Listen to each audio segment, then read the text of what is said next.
Drama की starting हमारी female lead लिसा के साथ होती है, जो कि 5 साल से एक मेंटल हॉस्पिटल में पेशेंट है। अभी वो एक स्केच बना रही होती है, पर तभी एक पागल लड़का उसके स्केच को लेकर भागने लगता है। लिसा को बहुत गुस्सा आती है और ये उसे मार के सबक सिखाती है। फिर यहाँ पर वो अपनी स्केच के बनाए हुए पर्सन को याद करने लगती है, यानी कि उसका वन नाइट स्टैंड। लिसा को उसकी सिस्टर शिन ने ड्रग दे दी थी और तभी लिसा के पास एक और पर्सन आ गया था, जो कि लिसा को बताता है कि उसे भी किसी ने ड्रग दिया है तो वो उसकी हेल्प कर दे। लिसा सोच लेती है कि मैं हॉस्पिटल से डिस्चार्ज होने के बाद तुम्हें ढूंढ के रहूंगी। अब नेक्स्ट डे ही लिसा को हॉस्पिटल से डिस्चार्ज करवाने के लिए उसकी फैमिली का ड्राइवर आया होता है। डॉक्टर लिसा को घर जाने के बाद टाइम पर मेडिसिन लेने के लिए बोलता है और साथ ही साथ ये भी कह देता है कि उसे कोई भी स्टिमुलेट ना करे, नहीं तो वो फिर से पागल हो सकती है। फिर इसके बाद लिसा जब कार से जा रही होती है तो ड्राइवर उसे बता देता है कि उसकी शादी अब फू फैमिली के फ्यूजन से होने वाली है। लिसा को पता होता है कि उसकी सिस्टर को ये शादी नहीं करनी है, इसलिए उसकी फैमिली ने उसे 5 साल बाद अब मेंटल हॉस्पिटल से डिस्चार्ज करवाए ताकि उसकी सब्स्टिट्यूट मैरिज करवा सके। लिसा को इस बात पर गुस्सा तो आती है, पर वो इस चीज से ज्यादा खुश होती है कि फू फैमिली एक बहुत ही पावरफुल फैमिली है, तो अगर ये वहाँ पर शादी करके जाएगी तो ये अपने 5 साल पहले वाले वन नाइट स्टैंड को ढूंढ लेगी। अब लिसा जब अपने घर आती है तो वो अपनी पूरी फैमिली को बातें करते हुए देखती है। लिसा के मॉम डैड इस बारे में बहुत ही खुश होते हैं कि शिन ने कितना अच्छा आइडिया निकाली अपनी जगह उस मेंटल लड़की की फूशन से शादी करवाने की। शिन कहती है कि मॉम डैड आप तो जानते ही है ना कि फू फैमिली और हमारे बीच में बहुत पहले से ही एंगेजमेंट तय थी, तो अगर हम ये शादी कैंसिल कर देते तो हमें इतने सारे पैसों का नुकसान हो जाता और वो हमारी कंपनी में इन्वेस्टमेंट भी नहीं करते। लेकिन अब सिस्टर की शादी उधर हो जाएगी तो हमारा तो कितना फायदा है। लिसा इन लोगों की बातों से बहुत ही स्टिमुलेट हो जाती है और उसे बहुत ही गुस्सा आता है कि मैं इन लोगों को मार दूं। फिर जैसे ही लिसा इन लोगों के सामने जाती है तो उसकी मॉम उसे पूछने लगती है कि तुम यहाँ पर क्या कर रही हो, तुम्हें अब फू फैमिली में जाना चाहिए।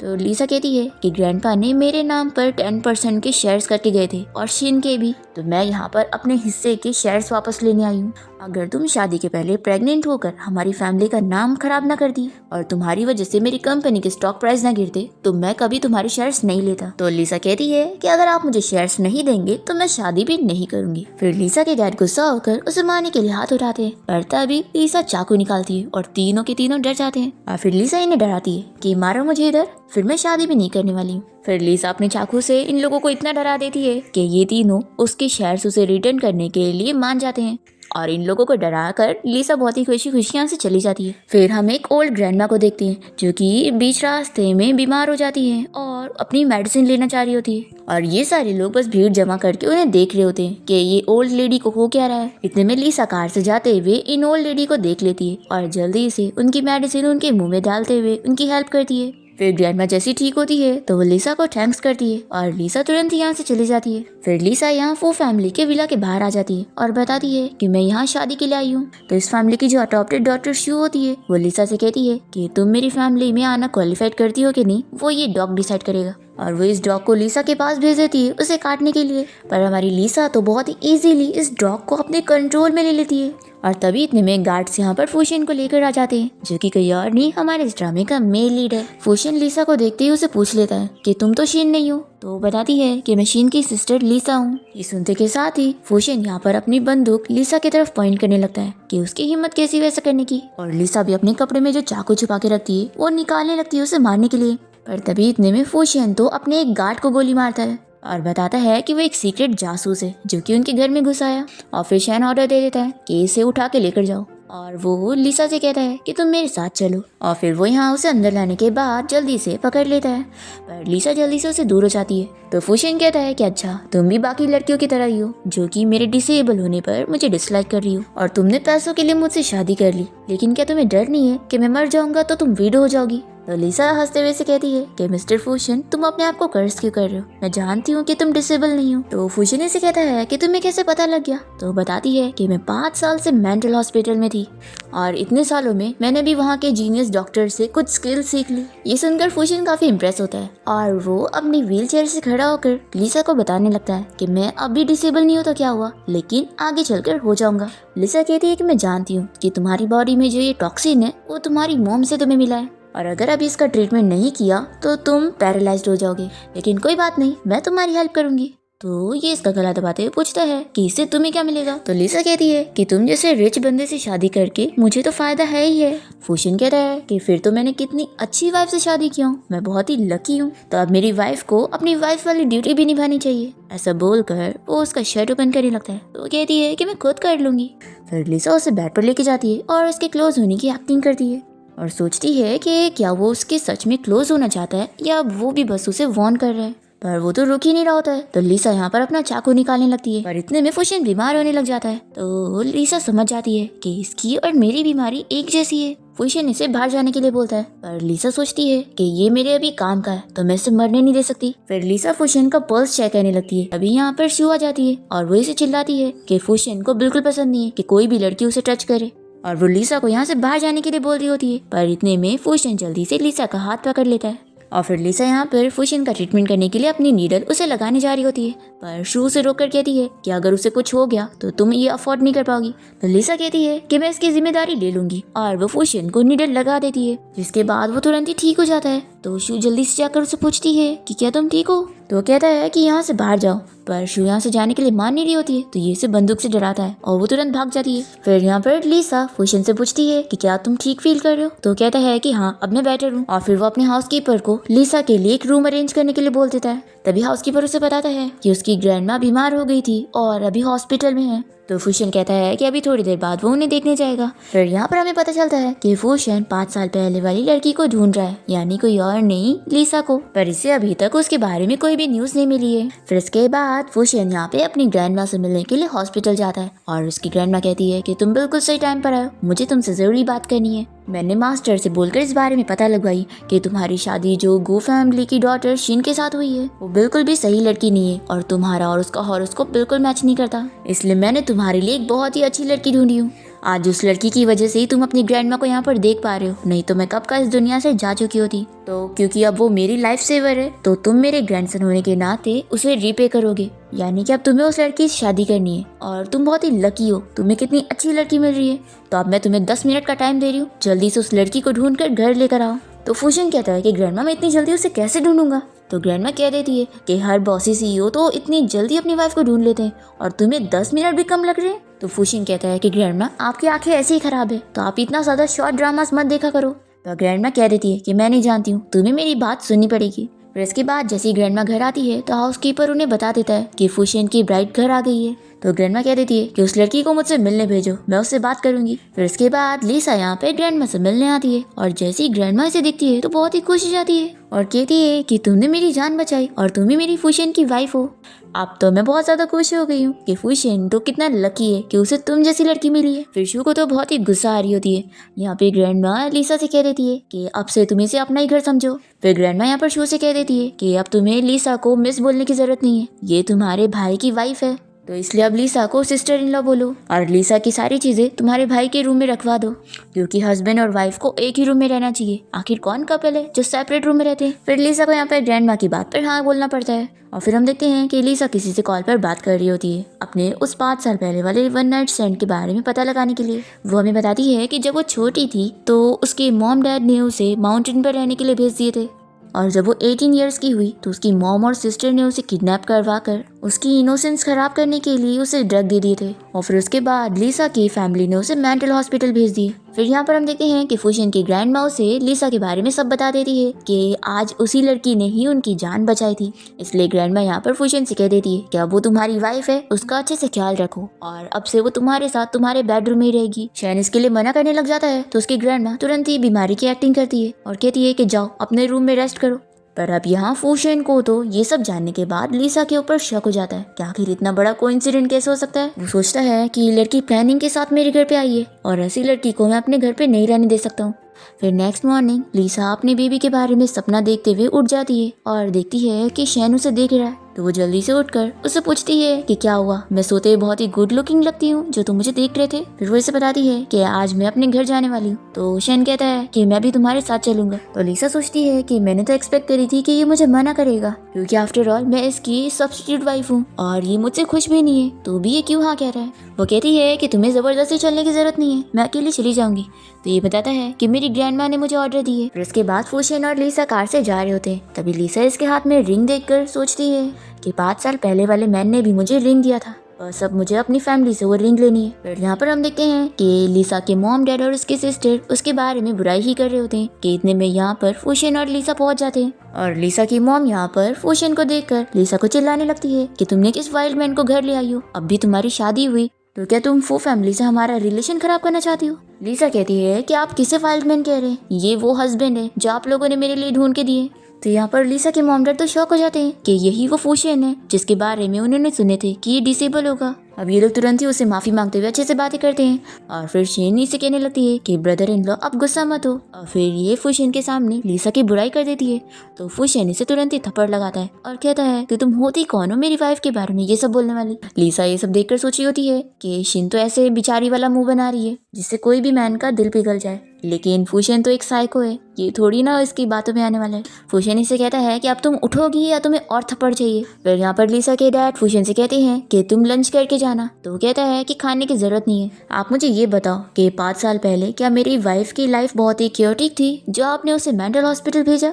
तो ये लोग कहते हैं कि बिल्कुल भी नहीं, वो सब तो बस रूमर्स है, तुम उन पर बिलीव मत करो। तो फूशन कहता है कि अच्छा तो आप लोगों ने मेरी वाइफ के ऊपर झूठा इल्जाम लगाया और फिर उसे हॉस्पिटल भेजा। तो लिसा के मॉम डैड कहने लग जाते हैं कि ऐसा बिल्कुल भी नहीं है, हमने लिसा को मेंटल हॉस्पिटल नहीं बल्कि इंसोमिया के ट्रीटमेंट के लिए हॉस्पिटल भेजा था। तो फूशन लिसा से पूछता है कि क्या तुम्हारा इंसोमिया ठीक हो गया, तो बताती है कि हाँ ठीक हो गया। और फिर वो अपनी मॉम से कहती है कि मुझे आपसे कुछ जरूरी बात करनी है और उन्हें लेकर रूम में जाती है। इसकी मॉम चिल्लाती है कि तुम मुझसे क्या बात करने के लिए आई हो और क्या तुम पागल हो, बता नहीं सकती थी कि तुम फूशन को अपने साथ लाने वाली हो, फिर हम लोग तैयारी के साथ रहे थे।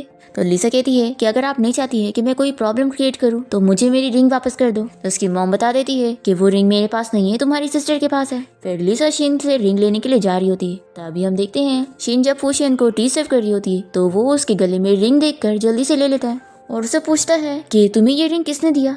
तो वो बताती है कि ये बहुत ही इम्पोर्टेंट पर्सन ने। फूशन पहचान लेता है कि ये उसकी ही रिंग है जो उसने 5 साल पहले वाली उस लड़की को दिया था। और फिर इसे न्यूज मिली कि वो बेबी को पैदा करते वक्त मर गई। फूशन शिन से पूछता है कि मुझे बताओ वो पर्सन कौन है। तो वो कहती है कि मुझे याद नहीं है, बस इतना पता है कि वो इम्पोर्टेंट पर्सन होगा, तभी मैं इस रिंग को अपने साथ हमेशा रखती हूँ। वो पूछती है कि ब्रदर इन लॉ क्या आप जानते हैं ये रिंग किसकी है। तभी फूशन को ऐसे रिंग देखते हुए लिसा सोचती है कि कहीं ऐसा तो नहीं कि जिसे मैं ढूंढ रही हूँ वो फूशन है। शिन पूछने लगती है कि ब्रदर इन लॉ क्या ये रिंग आपकी है। तो वो कहता है कि नहीं, ये मेरे फ्रेंड की है और उसे वापस कर देता है। फिर लिसा भी सोचती है कि यानी ये वो है ही नहीं। शिन कहती है कि ब्रदर इन लॉ क्या आप मुझे अपने उस फ्रेंड से मिलवा सकते हैं जिसकी ये रिंग है, शायद मुझे कुछ याद आ जाए। तो फूशन मान जाता है और कहता है कि तुम अपनी सिस्टर लिसा के साथ आ जाओ। फिर शिन यहाँ पर लिसा से कहती है कि सॉरी सिस्टर, ये रिंग तो आपकी है लेकिन मैंने ब्रदर इन लॉ को कह दी कि मेरी है क्योंकि मैं जानना चाहती थी कि वो पर्सन कौन है जिसकी ये रिंग होगी। तो लिसा भी कहती है कि कोई बात नहीं, वैसे भी जब फूशन को तुम्हारे झूठ के बारे में पता लगेगा तो हमारी पूरी फैमिली बचेगी नहीं,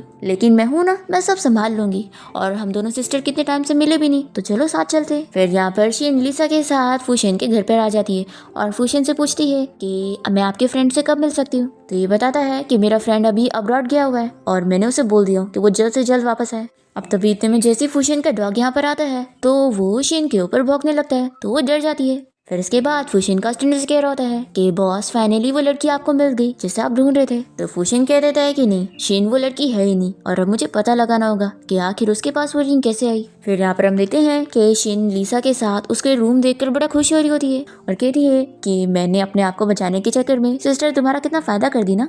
तो लिसा पूछती है कि क्या मैं तुम्हें थैंक्स करूँ, वैसे भी मैं जानती हूँ 5 साल पहले की वो प्लानर तुम ही हो। उस रात के बाद मैंने तुम्हारे रूम में एक पाउडर देखी थी और मैंने तुरंत ही उसका टेस्ट कराई तो मुझे पता लग गया था कि वो ड्रग है। उस रात तुमने ही मुझे ड्रग दी थी, इसलिए अब झूठ बोलकर कोई फायदा नहीं है। वैसे भी अब तुम खुद यहाँ पर आ गई हो उस मैन को ढूंढने में मेरी हेल्प करने के लिए। तो शिन कहती है कि तुम मेरा यूज कर रही हो। लिसा कहती है कि ऑफ कोर्स, अब तुम फूशन के फ्रेंड से मिलकर मुझे पता करके बताओगी कि वो पर्सन है या नहीं, और फूशन को तुम्हारे झूठ के बारे में पता लगा ना तो वो तो तुम्हें छोड़ेगा नहीं, इसलिए यहाँ पर मुझसे ज्यादा चालाकी करना मत। ऐसा बोलकर ये इसे नीचे गिरा देती है और कहती है कि अब मेरे रूम से निकलो। फिर नेक्स्ट सीन में हम देखते हैं कि शू यहाँ पर अपना कोई नेकलेस ढूंढ रही होती है और वो सभी मेड्स की चेकिंग करवाती है और लिसा से कहती है कि सिस्टर इन लॉ मेरी नेकलेस नहीं मिल रही है तो क्या मैं आपका भी रूम चेक करवा सकती हूँ। और फिर यहाँ पर लीसा के रूम से वो नेकलेस मिल जाती है। तो सभी मेड्स यहाँ पर लीसा की बुराई करने लगते हैं कि वो एक चोर है। और फिर सभी लोग लीसा के बारे में बातें करने लगते हैं कि वो मिस्टर फुशियन को डिजर्व नहीं करती। शू ग्रैंडमा से कहती है कि आप सिस्टर इन लोग को कुछ भी मत बोलो, अगर इन्होंने चोरी भी की है तो भी कोई बात नहीं, मुझे बस मेरा नेकलेस मिल गया ना, वही इंपॉर्टेंट था। लीसा नेकलेस लेकर कहती है कि चोरी तो जरूर किसी ने किया, लेकिन मेरे रूम में रखकर मुझ पे इल्जाम लगाया है। फिर लीसा अपने रूम के बाहर शूज के निशान देखती है और कहती है कि ये 39 नंबर के और मेरी साइज तो 36 है, यानी कि ये किसी और के हैं। फिर सभी मेड्स की शूज की साइज चेक की जाती है और जो शू की मेड होती है ये उसके साइज निकलते हैं। तो यहाँ पर चोर पकड़ी जाती है और फिर ये मेड शू को बचाने के लिए अपने ऊपर इल्जाम ले भी देती है कि उसी ने नेकलेस चोरी करी थी। फिर ये लोग मेड को तुरंत ही फायर कर देते हैं और शू यहाँ पर ग्रैंडमा से कहने लगती है कि ग्रैंडमा आपको रूम में जाना चाहिए रेस्ट करने के लिए। तभी लीसा कहती है कि तुमने तो पहले मुझ पर इल्जाम लगा दी थी ना चोरी का, लेकिन अब देखो पता लग गया है कि तुम्हारी ही मेड चोरी थी। फिर ग्रैंडमा यहाँ पर शू को चिल्लाती है कि उसे अपनी सिस्टर इन लॉ के ऊपर ऐसा इल्जाम नहीं लगाना चाहिए था। लीसा तो बड़ी खुश होकर जाती है कि बढ़िया ही मुझ पे इल्जाम लगाने वाली, मैं किसी को भी खुद को बुली करने नहीं दूंगी। फिर ग्रैंडमा यहाँ पर शू से डिस्कस करती है कि आखिर लीसा और फुशियन के रूम में सोफा क्यों है, लगता है वो दोनों अभी भी सेपरेट सो रहे हैं, इसलिए सोफा को निकाल दो। शू कहती है कि शायद ब्रदर फुशियन अभी भी सिस्टर इन लॉ को लाइक नहीं करते हैं। तो ग्रैंडमा कहती है कि ऐसे कैसे वो दोनों वेडिंग नाइट नहीं स्पेंड कर रहे, फुशियन को मेरी बात माननी पड़ेगी। फिर ग्रैंडमा फुशियन को कॉल करके चिल्लाती है कि आखिर ऐसे कैसे तुम लीसा को सोफा पर सोने के लिए दे सकते हो। ग्रैंडमा कह देती है कि अब तुम्हें 3 साल के अंदर मुझे 2 बेबीज देने। फिर इसके बाद हम देखते हैं कि फुशियन जब ऑफिस से आने के बाद जैसे रूम में आता है तभी लीसा शावर लेकर बाहर निकलती है और ये जल्दी से जाकर उसे हक कर लेता है। तो वो इसे दूर करने लग जाती है पर फुशियन मान ही नहीं रहा होता है, तो ये उसे पिंच करती है। फिर फुशियन भी इसे पिंच करता है, दोनों एक दूसरे को पिंच करने लग जाते हैं। और रूम के बाहर ग्रैंडमा यहाँ पर इन लोगों को दरवाजे पर कान लगाई होती है और इन लोग की आवाज सुनकर खुश होने लगती है कि लगता है उन्होंने फुशियन को जो डांटी थी अब वो काम कर रहा है। फिर यहाँ पर दोनों ही एक दूसरे को पिंच करे जा रहे होते हैं और छोड़ ही नहीं रहे होते हैं। तो दोनों डिसाइड करते हैं कि 3 तक काउंट करेंगे और फिर दोनों एक साथ एक दूसरे को छोड़ेंगे। फिर लीसा इसे कहती है कि अब तुम्हें कुछ काम ना हो तो सो जाओ, और हाँ आज तुम सोफा पर सोओगे और मैं बेड पर सोऊंगी। ऐसा बोलकर वो तुरंत ही जाके बेड पे लेट जाती है। फिर नेक्स्ट मॉर्निंग जब लीसा उठती है तो फुशियन का नोट पढ़ती है, उसमें वो लिख कर गया होता है कि ये ड्रेस ग्रैंडमा ने तुम्हें आज की स्पेशल डिनर पार्टी में पहनने के लिए बोली है। फिर इसके बाद हम देखते हैं कि लीसा यहाँ जैसे ही पार्टी में पहुंचती है तो सभी लोग उसे देखते रह जाते हैं। एक आदमी यहाँ पर लीसा के पास आकर उसकी तारीफ करने लगता है कि वो बहुत ही ब्यूटीफुल लग रही है। ये उसे साइड होने के लिए बोलती है पर वो सुनता ही नहीं है, तो ये उसे मार कर नीचे करती है और कहती है कि क्या मेरी बात तुम्हें समझ नहीं आ रही है। फिर ये बंदा बहुत ही गुस्सा हो जाता है कि तुमने मुझे मारी कैसे। फिर ये अपने कजिन को बुला लेता है उसको सबक सिखाने के लिए। और फिर इस बंदे का कजिन यहाँ पर आकर लीसा से कहता है कि तुमने मेरे कजिन को मारी कैसे, अब रुको मैं तुम्हें छोड़ूंगा नहीं। लीसा कहती है कि तुम मेरा कुछ नहीं कर सकते हो, बल्कि अब तुम दोनों मुझसे माफी मांगोगे। पर ये बंदा फिर भी नहीं मान रहा होता है और लीसा इसे अपनी नीडल लगाने वाली होती है। पर इतने में यहाँ पार्टी में फुशियन पहुंच जाता है और इन लोग को चिल्लाता है कि तुम लोग की हिम्मत कैसे हुई मेरी वाइफ को हाथ लगाने की। तो यहाँ पर ये जो बंदा होता है ये तुरंत ही अपने बॉस को कॉल करके फुशियन के बारे में कंप्लेन करता है कि कोई फुशियन नाम का बंदा है जो उन लोग को ऑर्डर दे रहा है और सोच रहा है कि वो इन लोग को सबक सिखाएगा। जैसे इस बंदे का बॉस फुशियन का नाम सुनता है तो वो कहता है कि तुमने आखिर उससे पंगा क्यों लिया, वो इस शहर का रिचेस्ट बंदा है और उसने एक बार मेरी हेल्प भी किया था, तो मैं तो कभी उसके साथ कुछ नहीं करूंगा। इसका बॉस फुशियन की वाइफ को फोन देने के लिए बोलता है और लीसा से माफी मांगता है कि मेरे लोग आपके साथ ऐसे बिहेव करेंगे, मुझे सच में नहीं पता था, आपको मेरे बंदे के साथ जो करना है वो करो, पर आप मुझसे बस गुस्सा मत होना। फिर ये सुनने के बाद ये दोनों आदमी यहाँ पर फुशियन और लीसा से माफी मांगने लगते हैं और फिर लोग खुद को मारते हुए लीसा से माफी मांगते हैं। फिर लीसा यहाँ से फुशियन को लेकर जाती है। फिर इसके बाद लीसा बहुत ही ड्रंक हो चुकी होती है और फुशियन उसे अपनी कार में बैठाता है। लीसा यहाँ घर आने के बाद फुशियन के क्लोज होने की कोशिश कर रही होती है, तो वो उसे कहता है कि मैं डॉक्टर को बुलाता हूँ, पर ये इसे छोड़ ही नहीं रही होती है। तो फुशियन जल्दी से इसे लेकर बाथटब में डाल देता है। तभी यहाँ पर लीसा फुशियन को किस करने लग जाती है, तो वो उसे दूर करता है। ये कहती है कि तुम्हारा इसमें लॉस थोड़ी ना है, पर फुशियन नहीं मानता और कहता है कि मैं तुम्हारा एंटीडोट नहीं हूँ। इतने में कोई डोर नॉक करता है और ये दरवाजा खोल के देखता है कि सामने शू आई है। वो बताती है कि सिस्टर इन लॉ मुझे ड्रंक दिख रही थी, तो मैं उनके लिए हैंगओवर सूप बना के लाई हूँ, और कहीं मैंने आप दोनों को डिस्टर्ब तो नहीं कर दी ना। तो फुशियन चिल्ला कर कहता है कि तुमने हमें डिस्टर्ब जरूर करी हो, और हाँ मैंने तुम्हें कितनी बार समझाया हूँ कि मुझे मेरे आसपास कोई भी लड़की पसंद नहीं है। ऐसा बोलकर ये गुस्से में रूम बंद कर देता है। फिर यहाँ पर शू सोचती है कि मैं इस घर में 15 साल से रह रही हूँ, ग्रैंडमा तो मुझे इतने अच्छे से ट्रीट करती है, पर आखिर ये मुझे बिल्कुल पसंद क्यों नहीं करता है। फिर फुशियन जब वापस आता है तो देखता है कि लीसा सो चुकी होती है। फिर ये उसके फेस को टच करने लगता है और फिर उसे टॉवल से कवर करते हुए उठाता है और बेड पर जाके लेटा देता है। फिर नेक्स्ट मॉर्निंग जैसे ही लिसा की नींद खुलती है तो वो फूशियन को सामने बैठा देखकर पूछती है कि कल क्या हुआ था। तो बताता है कि कल तुम्हें फीवर था और मैंने तुम्हें मेडिसिन दे दिया था। तो लिसा सोचती है कि लगता है इसने पूरी रात जाग कर मेरा ख्याल रखा है, इसलिए वो उसे थैंक यू बोल देती है। तभी फूशियन उसे बताता है कि तुम्हारी सिस्टर ने यहाँ पर मेड को भेजकर बताई है कि तुम्हें क्लास रियूनियन पार्टी के लिए वो इन्वाइट कर रही है। लिसा सोचती है कि सभी की नज़र में तो वो कॉलेज से ड्रॉप आउट हो गई थी, तो ये समझ जाती है कि शीन उसकी बेइज्जती करने के लिए उसे सेरेमनी में इनवाइट कर रही है। फिर इसके बाद जैसे ही लिसा यहाँ पर कॉलेज रियूनियन पार्टी के लिए जाती है तो शीन सभी के सामने उसे सिस्टर बोलते हुए अच्छे से एक्टिंग कर रही होती है। सभी लोग लिसा के बारे में बात करने लगते हैं कि वो तो मेंटल पेशेंट है ना, 5 साल से वो मेंटल हॉस्पिटल में थी और कॉलेज से भी वो ड्रॉप आउट हो गई थी, तो आखिर उसके यहाँ पर आने की हिम्मत कैसे हो गई। ये लोग कहते हैं कि उसे सिर्फ अपनी सिस्टर शिन की वजह से यहाँ पर आने का मौका मिल रहा है, नहीं तो वो यहाँ पर अपना मूवी नहीं दिखा सकती। अब तभी एक बंदा आकर लिसा को बताता है कि प्रिंसिपल ने मुझे आपको यहाँ पर पिक करने के लिए भेजा, और फिर वो उसे स्टेज पर ले जाकर बीच वाली सीट पर बैठा देता है। तो शिन और बाकी सभी उसे कहने लग जाते हैं कि आखिर ऐसे कैसे वो प्रिंसिपल की सीट पर बैठ गई है। ये लोग कहते हैं कि लगता है अभी भी इसकी पागलपन की बीमारी ठीक नहीं हुई है। फिर जैसे यहाँ पर प्रिंसिपल आते हैं तो ये सभी लिसा के बारे में उनसे कंप्लेन करने लगते हैं कि वो आपकी सीट पर बैठ गई है। तो प्रिंसिपल बताते हैं कि वो सीट उसकी ही है। फिर ये सुनकर ही सभी लोग शॉक हो जाते हैं और कहते हैं कि ऐसा कैसे हो सकता है। तो प्रिंसिपल बताते हैं कि लिसा इस यूनिवर्सिटी की प्रेसिडेंट है। तो शिन कह रही है कि प्रिंसिपल आप ये क्या कह रहे हैं, मेरी सिस्टर तो एक मेंटल पेशेंट रह चुकी है और उसे तो कॉलेज से भी निकाल दिया गया था, तो आखिर वो प्रेसिडेंट कैसे बन सकती है। तो प्रिंसिपल बताते हैं कि आप लोगों ने 7th फ्लोर पर बहुत सारी ट्रॉफीज देखी होगी ना, उनमें से आधे से ज़्यादा सब लिसा की है। और आप लोगों को तो पता ही है कि एक बार यूनिवर्सिटी की रेपुटेशन कितनी खराब हो गई थी, उस वक्त लिसा की मदद से ही मैं इस यूनिवर्सिटी को बचा पाया था। तो ये सभी कहने लगते हैं कि आखिर वो इतने सारे कंपटीशन की विनर कैसे हो सकती है, वो तो कॉलेज से भी ड्रॉप आउट हो गई थी। प्रिंसिपल इन लोगों को यकीन दिलाते हैं कि वो सारी ट्रॉफीज उसकी है और वो लोग चाहे तो खुद जाके सर्टिफिकेट और ट्रॉफीज पर लिसा का नाम देख सकते हैं। और प्रिंसिपल बता देते हैं कि अब वो रिटायर हो रहे और उनकी जगह लिसा हेड रहेगी। फिर लिसा इस बारे में सोच रही होती है कि फूशियन ने बताया है कि आज उसका फ्रेंड घर आने वाला है, यानी कि उस रिंग का ओनर। फिर इसके बाद लिसा जब घर आती है तो फूशियन इसे अपने फ्रेंड ली से मिलवाता है और लिसा कहती है कि आप मेरी सिस्टर की रिंग देखकर बताओ कि क्या आप इस रिंग को पहचानते हैं। ली कहता है कि ये रिंग मेरी वाली जैसी लग तो रही है, लेकिन तुम्हें ये कहाँ पर मिली। फिर शीन कुछ जवाब नहीं दे पा रही होती है और लिसा उसे कहती है कि अगर तुमने मिस्टर ली को ठीक जवाब नहीं दी तो फिर हमारी फैमिली खतरे में पड़ सकती है। फिर यहाँ पर शीन की मॉम आ जाती है और शीन को बचाने के लिए इन लोगों से सब झूठ कह देती है कि वो झूठ कह रही थी, असल में ये रिंग उसकी फ्रेंड वैन की है। उसको किसी ने ड्रग दे दिया था और उसने जिस बंदे के साथ नाइट स्पेंड करी थी उसने ही उसे रिंग दिया था, पर फिर वो चाइल्ड बर्थ के टाइम पर मर गई। ये सारी स्टोरी सुनाकर शीन की मॉम उसे लेकर जल्दी से यहाँ से चली जाती है। फिर शैन यहाँ पर लिसा से पूछता है कि क्या तुम्हारी मॉम और तुम्हारी सिस्टर सच कह रही थी। तो कहती है कि मुझे कैसे पता होगा, वैसे भी वो लोग मुझे कुछ भी पता लगने नहीं देते, और ये बोलकर ये भी चली जाती है। फिर ली फूशियन से पूछता है कि जब तुम्हें उन लोगों की बातों पर बिलीव नहीं है तो तुमने उन्हें क्यों जाने दिया। तो फूशियन कहता है कि मैं अपने प्लान के हिसाब से सारा सच पता लगाऊंगा, और वैसे अब तुम्हें घर जाना होगा ना, कल तुम्हारी सिस्टर की डेथ एनिवर्सरी है। ली कहता है कि मेरी सिस्टर 20 साल पहले खो गई थी और अगर वो आज भी जिंदा होगी तो शायद वो भी तुम्हारी वाइफ की एज की ही होगी। और फिर ली भी यहाँ से चला जाता है।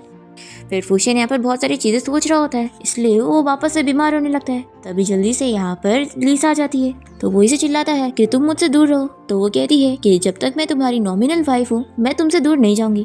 तो ये कहता है कि मैं फिर से कह रहा हूँ अब भी चली जाओ, नहीं तो अच्छा नहीं होगा। तो ये कहती है कि तुम 1000 बार भी बोलोगे तो भी नहीं जाऊंगी, चलो बच्चे बनो और सो जाओ। और ऐसा बोलकर वो उसे नीडल लगाकर बेहोश कर देती है। फिर सोचती है कि आखिर ये क्या सोच रहा था जितना परेशान हो गया। और फिर वो उसके हाथ की चोट देखकर सोचती है कि आखिर ये जब भी बीमार होता है तो अपने आप को इस तरीके से टॉर्चर क्यों करता है। फिर फूशियन यहाँ पर लिसा के ऊपर सर रखते हुए उसे सॉरी कहता है। तो वो सोचती है कि आखिर इसकी लाइफ में ऐसा क्या हुआ है जो ये किसी बात के लिए इतना गिल्टी है। फिर नेक्स्ट सीन में हम देखते हैं कि ग्रैंडमा यहाँ पर वसीयत बना रही होती है और अपनी सारी प्रॉपर्टी को फूशियन और लिसा के नाम पर कर रही होती है। तो यहाँ पर शू आ जाती है। तो ग्रैंडमा कहती है कि तुम फिक्र मत करो, तुम्हारा ब्रदर और तुम्हारी सिस्टर इन लॉ तुम्हारा अच्छा ख्याल रखेंगे। तो शू कहती है कि ग्रैंडमा आप फिक्र मत करो, आप बहुत साल जीने वाली हो। फिर यहाँ पर हम देखते हैं कि लिसा फूशियन के लिए मेडिसिन बना रही होती है। तभी आकर वो पूछता है कि ये क्या है। तो ये कहती है कि ये लो, ये तुम्हारे लिए मेडिसिन है, इससे तुम्हारा माइंड शांत भी होगा और तुम्हारी बॉडी को स्ट्रेंथ भी मिलेगी। तो लिसा के कहने पर फूशियन इसे खा लेता है और फिर ये पूछती है कि कैसा है। तो ये कहता है कि बुरा नहीं है। लिसा कहती है कि इसे तो टेस्टी होना चाहिए था, और फिर वो उसकी मेडिसिन लेके जाने लगता है। तो ये कहती है कि तुम्हें तो अच्छा नहीं लगा था ना। तो वो कहता है कि मैं झूठ बोल रहा था। तो लिसा भी यहाँ पर शैन की बातें सुनकर स्माइल करने लगती है। इतने में मेड आकर उसे बताती है कि ग्रैंडमा की तबीयत खराब हो गई है। फिर लीसा जैसे ही ग्रैंडमा को देखने आती है तो शू इसे चिल्लाने लगती है कि आखिर तुमने ग्रैंडमा को क्या दे दी हो जो वो बीमार हो गई है। शू यहाँ पे डॉक्टर को बुलाने के लिए बोल देती है और लीसा को ग्रैंडमा को चेक भी नहीं करने देती। लीसा कहती है कि मैं एक डॉक्टर हूँ और अगर मैं पल्स चेक करूंगी तो मैं बता दूंगी कि ग्रैंडमा को क्या हुआ है। पर फिर इतने में यहाँ पे डॉक्टर आ जाता है और शू कहती है कि डॉक्टर आप चेक करो। तो डॉक्टर चेक करके बताता है कि ग्रैंडमा बिल्कुल ठीक है, बस उन्हें कोल्ड और फीवर हुआ है। फिर वो मेडिसिन लिख कर दे देता है जो कि ग्रैंडमा को पिलानी है। फिर शू जल्दी से यहाँ पर मेडिसिन ग्रैंडमा को पिला देती है। तो इसके बाद उनके मुंह से खून आता है और डॉक्टर बताता है कि अब उनकी तबीयत सच में खराब हो गई है, जैसे कि उन्हें कोई जहर दिया गया है। और मैंने आज तक ऐसा कभी नहीं देखा कि कोल्ड की मेडिसिन देने के बाद कोई पर्सन ऐसे बीमार हो जाए। और अब इनकी कंडीशन बहुत ही सीरियस हो चुकी है और शायद वो नहीं बचेंगी। फिर यहाँ पर शू लीसा को चिल्लाने लगती है कि तुमने ही ग्रैंडमा को जहर दी हो, आखिर तुमने ऐसा क्यों की? ग्रैंडमा ने तुम्हारा क्या बिगाड़ी है?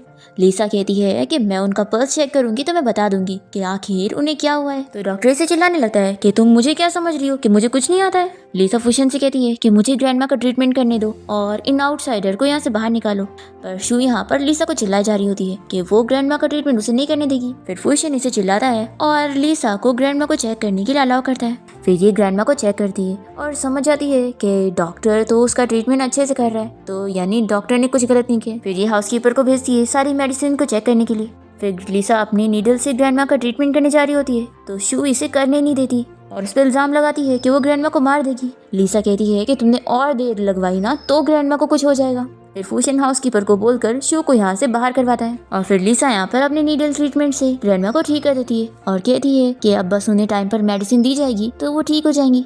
फिर डॉक्टर यहाँ पर लीसा की तारीफ करता है कि उसने कहाँ से मेडिकल की स्टडी करी है क्योंकि उसे बहुत नॉलेज है। फिर यहाँ पर ग्रैंडमा लीसा को थैंक्स करने लगती है कि उसने फिर से उनकी जान बचा ली और वो कहती है कि चलो अब तुम लोग भी अपना रेस्ट करने जाओ। फिर लीसा यहाँ पर शू से इस बारे में सवाल करती है कि तुम मुझे सच बताना कि तुमने मेडिसिन के साथ कुछ छेड़छाड़ करी थी ना। तो शू मानने के लिए तैयार नहीं होती है। तो लीसा कहती है कि तुम अपनी मॉम की कसम खाओ और कहो कि तुमने ग्रैंडमा को हर्ट करने के लिए अला कोई काम नहीं करी हो। देखो अगर तुम झूठ बोलोगी ना तो तुम्हारी मॉम की आत्मा को शांति नहीं मिलेगी, उन्हें सजा मिलेगी।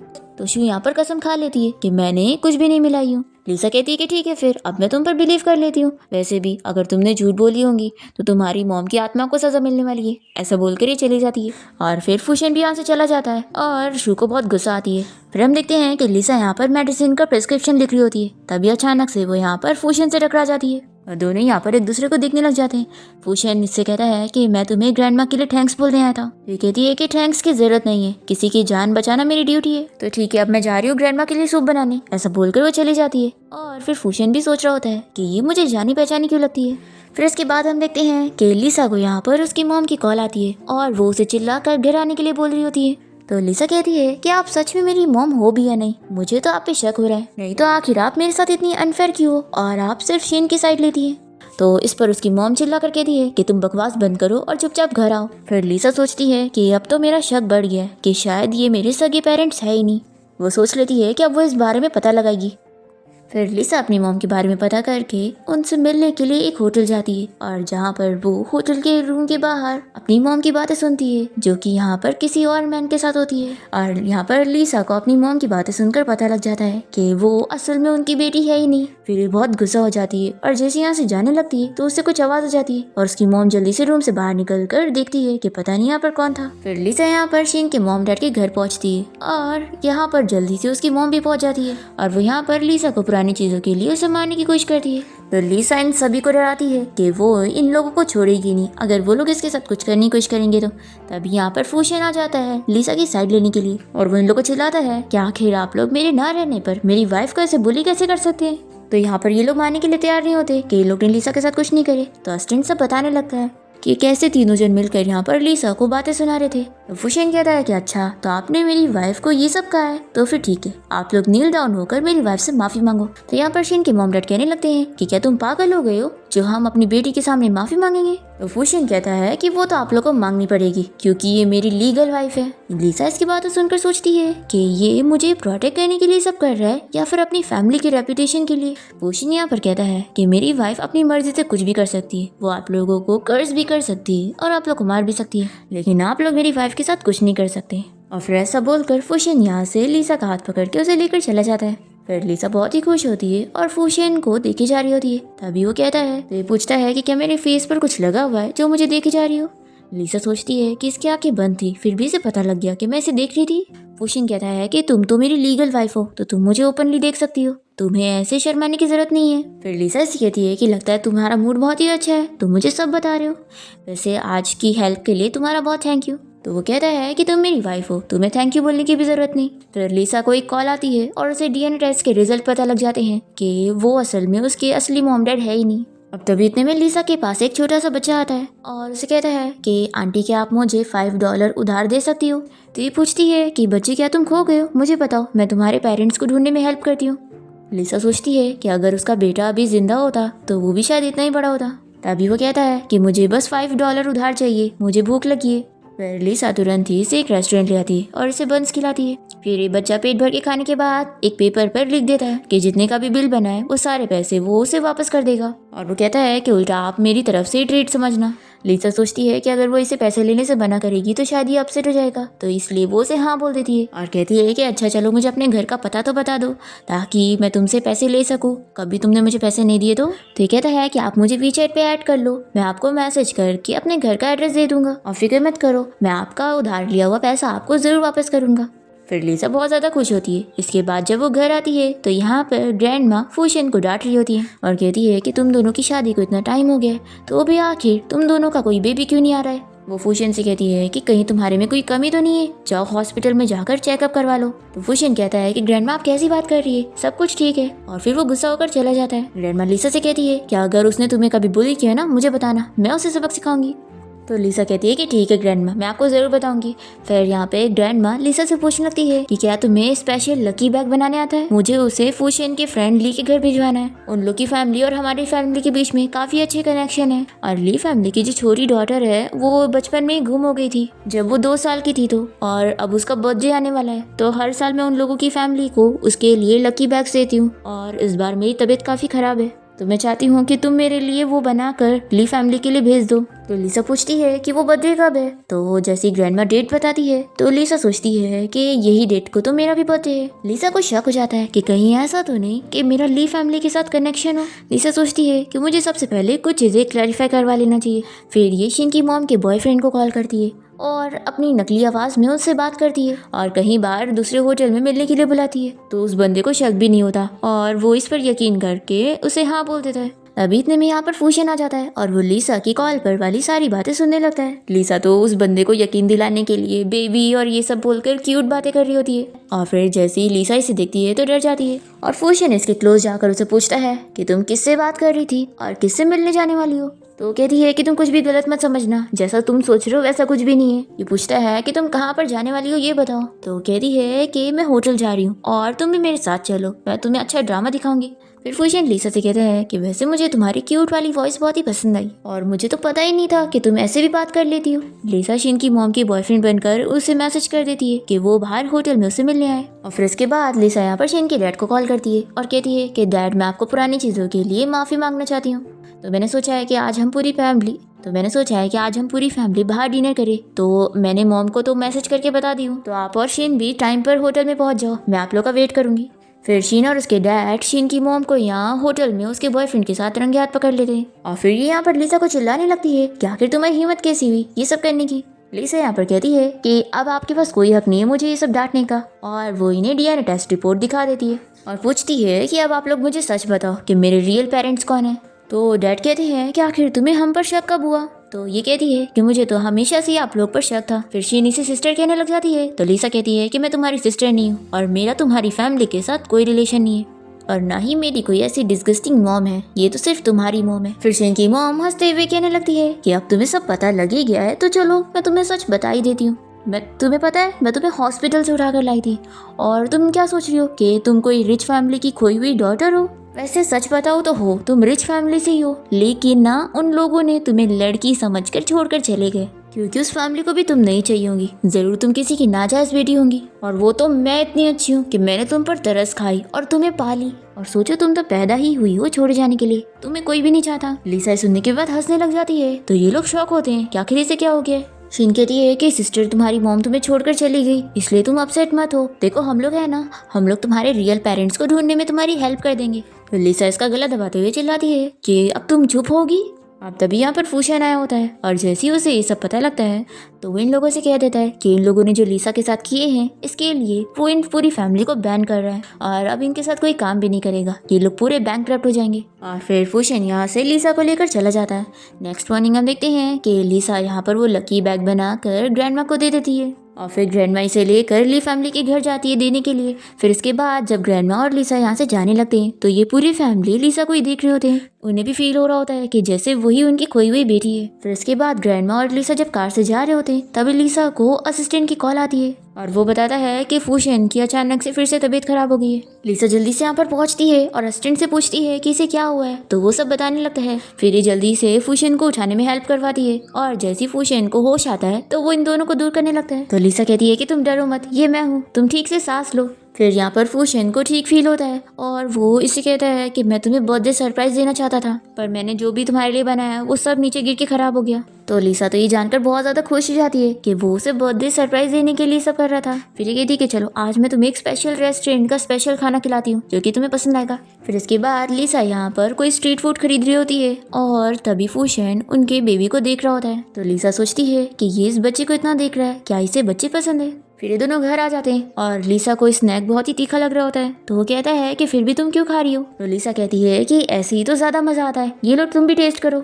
तो फूशन कहता है कि मुझे ये नहीं बल्कि तुम चाहिए हो और फिर वो जल्दी से लिसा को किस करने लग जाता है। तो वो तो शॉक रह जाती है कि इसे क्या हो गया है, ये मुझे क्यों किस कर रहा है। अब तभी इन दोनों को डिस्टर्ब करने के लिए यहाँ पर शू आ जाती है और फूशन से बताती है कि उसकी ग्रैंडमा ने उसे बुलाई है। फिर फूशन के जाने के बाद जैसे लिसा भी यहाँ से जाने लगती है तो शू इसे कहती है कि सिस्टर इन लॉ क्या आपको बच्चे पसंद है, और फिर वो इसे कुछ बताने जा रही होती है। तभी इतने में फूशन यहाँ पर इसे कह देता है कि हम दोनों साथ बड़े हुए हैं ना, इसलिए अपना सामान पैक करो और यहाँ से चली जाओ, नहीं तो हमारा रिलेशन खराब हो जाएगा। और फिर फूशन लिसा को अपने साथ लेकर जाता है। फिर इसके बाद लिसा जब शावर से बाहर आती है तो वो फूशन से पूछती है कि तुम मेरी चीजें क्यों छू रहे हो। वो कहता है कि मैं तुम्हारी चीजों को अपने कबर्ड में रखने जा रहा हूँ। तो ये कहती है कि क्यों। फूशन कहता है कि अब से तुम्हें सोफा पर भी सोने की जरूरत नहीं है और तुम बेड पर सोगी क्योंकि तुम मेरी वाइफ हो और मेरी सारी चीजों पर तुम्हारा हक है। लिसा तो बहुत ज्यादा शॉक रह जाती है और फिर फूशन इसके क्लोज आने लगता है तो ये सोचती है कि क्या मुझे ये फिर से किस करने वाला है। पर तभी वो अपना नाइट ड्रेस चेंज करने के लिए चला जाता है। फिर इसके बाद लिसा शन के साथ सेम बेड शेयर करके बहुत ही नर्वस हो रही होती है। फिर हम देखते हैं कि यहाँ पर फूशन तो अपने बेटे का फोटो देख रहा होता है। फिर नेक्स्ट मॉर्निंग जब लिसा उठती है तो फूशन इसे बताता है कि तुम्हें किसी का कॉल आ रहा था। लिसा देखती है कि इसे उसी बच्चे बाव का कॉल आ रहा था। तभी इतने में ये इसका फ़ोन ले लेता है और कहता है कि तुम्हें अभी रेस्ट करना चाहिए, वैसे भी आज हम ऑक्शन पार्टी में जाने वाले हैं। फिर ये उसे मैसेज करने जाती है तो पता लगता है कि उसने सामने से इसे ब्लॉक कर दिया है। फिर यहाँ पर लिसा को बाव का मैसेज आता है कि मेरी टीचर ने आपको ब्लॉक कर दी थी, मैंने नहीं किया था, मेरी टीचर ने मुझे बहुत ही डांटा है और उन्होंने मेरा फ़ोन भी ले लिया था। फिर लिसा बाव से उसके स्कूल के बारे में पूछकर उसके स्कूल पहुंच जाती है और उसकी टीचर से लड़ती है उसके लिए। लिसा को पता लगता है कि बाव की कोई मॉम नहीं है, इसलिए वो उसकी बहुत केयर करने लगती है और उसे फिर से रेस्टोरेंट लेके जाती है। तभी यहाँ पर दो लड़कियाँ लिसा को सच में इसकी मॉम ही समझने लगती है। तो लिसा उन्हें बताती है कि ये मेरा बेटा नहीं है। फिर लिसा बाव से पूछती है कि तुम्हारी मॉम कहाँ पर है। तो वो कहता है कि मैंने आज तक अपनी मॉम को नहीं देखा पर मुझे पता है कि मेरी मॉम जिंदा है और मेरे डैड मेरी मॉम के बारे में मुझे कुछ भी नहीं बता रहे और मैं अपनी मॉम को ढूंढने में लगा हूँ। लिसा कहती है कि फिक्र मत करो, मैं भी अपनी मॉम को ढूंढ रही हूँ। फिर घर आने के बाद फूशन यहाँ पर लिसा से पूछता है कि मैंने सुना कि तुम आज स्कूल गई थी। तो वो बताती है कि मैं बस गुजर रही थी और मैंने देखी कि एक टीचर एक बच्चे को बुली कर रही है तो मैं बस उसकी हेल्प करने चली गई और मैंने उसके टीचर को फायर करवा दी। फूशन सोचता है कि आखिर इतना बड़ा कोइंसिडेंट कैसे, किसने मेरे बेटे की हेल्प की। फूशन कहता है कि लेकिन तुम्हें भी बच्चे नहीं पसंद है ना। तो ये कहती है कि नहीं पसंद है तो क्या हुआ, मैं दूसरे के बच्चे को बुली होते हुए थोड़ी ना देखूंगी। और फिर फूशन से पूछती है कि वैसे आज तक तो मैंने तुम्हें गॉसिपिंग करते हुए नहीं देखी, आखिर तुम इस बच्चे के बारे में इतना क्यों पूछ रहे हो, क्या तुम उसे जानते हो। तो ये बताता है कि वो मेरे फ्रेंड का बच्चा है इसलिए मैं उससे कई बार मिल चुका हूँ। तो लिसा को बहुत गुस्सा आती है कि तुम्हारा कितना हार्टलेस फ्रेंड है, अगर वो मुझे मिल जाए ना मैं उसे छोड़ूंगी नहीं, आखिर कौन अपने बच्चे को इस तरीके से रखता है। और फिर वो गुस्सा होकर चली जाती है तो फूशन भी यहाँ पर स्माइल करने लगता है। फिर नेक्स्ट सीन में लिसा कहीं बाहर गई होती है तभी उसके पीछे कुछ गुंडे लग जाते हैं। इतने में फूशन का फ्रेंड ली यहाँ पर लिसा की जान बचाने में उसकी हेल्प करता है और उसे चोट लग जाती है। फिर लिसा जल्दी से ली को लेकर हॉस्पिटल पहुंचती है और फिर डॉक्टर उसे बताता है कि हॉस्पिटल में ब्लड खत्म हो गया है। तो लिसा बताती है कि मेरा ब्लड टाइप बी है तो मैं डोनेट कर देती हूँ, पर फिर लिसा को मना कर दिया जाता है कि वो उसे ब्लड नहीं दे सकती है। क्योंकि उसका ब्लड रिजेक्ट हो रहा है, और ऐसा तभी होता है जब उसका ब्लड रिलेशन हो। फिर लिसा डॉक्टर को बोलकर ली और अपना डीएनए टेस्ट रिपोर्ट निकलवाती है, और फिर इसे पता लग जाता है कि ली सच में इसका ब्रदर है। फिर ये तुरंत ही ली से मिलने जाती है, उसे बताने के लिए कि वो ही उसकी सिस्टर है। फिर यहाँ पर ये बहुत ज्यादा खुश हो जाता है और दोनों ही हक कर रहे होते हैं। इतने में यहाँ पर फूशन आ जाता है और इन दोनों को ऐसे देखकर गलत समझ लेता है, पर फिर लिसा उसकी मिसअंडरस्टैंडिंग क्लियर करती है कि वो तो उसका भाई है। फिर ये जानने के बाद वो खुश होता है, और फिर ये दोनों जब घर आते हैं तो फूशन अपनी ग्रैंडमा को बताता है कि ली फैमिली की जो खोई हुई डॉटर थी वो कोई और नहीं, लिसा है। फिर ग्रैंडमा यहाँ पर बाव को बुलाती है और फूशन से पूछती है कि मुझे ये बताओ कि ये बच्चा किसका है। देखो अब मुझे कुछ भी झूठ नहीं सुनना है, मुझे सच बताना। तो फूशन अपनी ग्रैंडमा को बता देता है कि 5 साल पहले उससे किसी ने ड्रग दे दिया था, और उसने किसी लड़की के साथ नाइट स्पेंड किया था जिसको वो आज तक ढूंढ रहा है, जिसको उसने रिंग दिया था, और वो उसे आज तक ढूंढ रहा है, पर वो उसे नहीं मिली। तब ये सुनने के बाद लिसा को पता लग जाता है कि फूशन ही वो पर्सन है जिसे वो अब तक ढूंढती आ रही थी। फिर लिसा यहाँ पर रोने लग जाती है कि बाओ यानी कि उसी का बेटा है। फिर फूशन यहाँ पर से कहता है कि मैंने फाइनली तुम्हें ढूंढ लिया, और ग्रैंडमा भी खुश होने लगती है कि मेरे पास ग्रेट ग्रैंडसन है। फिर ग्रैंडमा तो बहुत ज़्यादा खुश होती हैं और कहती है कि अब बस तुम दोनों की शादी हो जाए। फिर इसके बाद फूशन और लिसा की वेडिंग सेरेमनी मेंटल हॉस्पिटल में हो रही होती है, और ये दोनों सभी के साथ मिलकर हैप्पी वेडिंग डांस भी कर रहे होते हैं, और इसी के साथ ही इस ड्रामा की हैप्पी एंडिंग हो जाती है।